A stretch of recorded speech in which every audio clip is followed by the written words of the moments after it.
Among its many other shortcomings, the Cloverfield paradox is the first case in which the tactic of building a shared universe by way of reverse engineering existing independently developed properties has proven to be unequivocally detrimental to the film's quality, because unlike 10 Cloverfield Lane, where only the last 5 or so minutes were ruined by this weird continuity fixation that it never really ended up following through on, in the Cloverfield paradox, the entire premise has been waylaid for the sake of continued recognizability and basic corporate franchise management. Having clearly grown more infatuated with his increasingly enigmatic marketing approach after seeing it work successfully exactly one time, and no, 10 Cloverfield Lane didn't count, 95% of that movie took place in the same 2 rooms, so you know that shit was too cheap to fail, J.J. Abrams and the rest of the Bad Robot crew saw fit to not only drop the first trailer for the Cloverfield paradox during the Super Bowl, but to make the film available on Netflix immediately after the game and within mere hours of its official reveal. Or, more appropriately, it wasn't until after the film had been completed did Paramount Pictures realize that it was a massive pile of shit, and rather than releasing it as planned and watching it get laughed out of theaters, they opted to unload the responsibility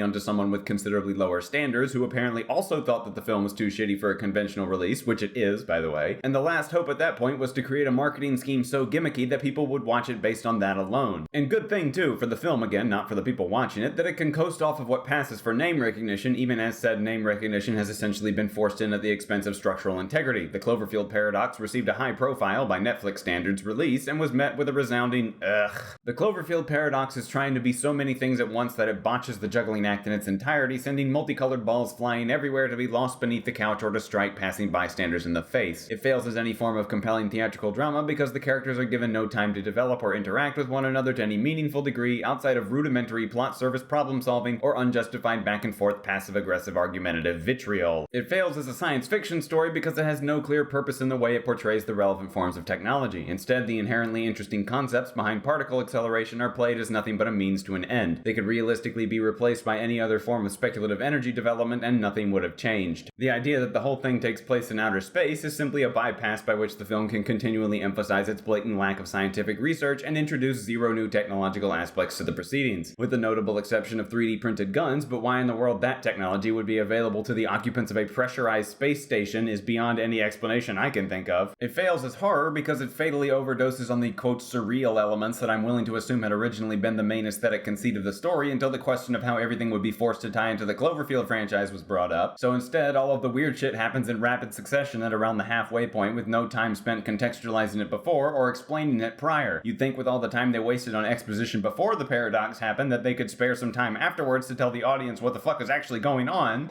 Nope.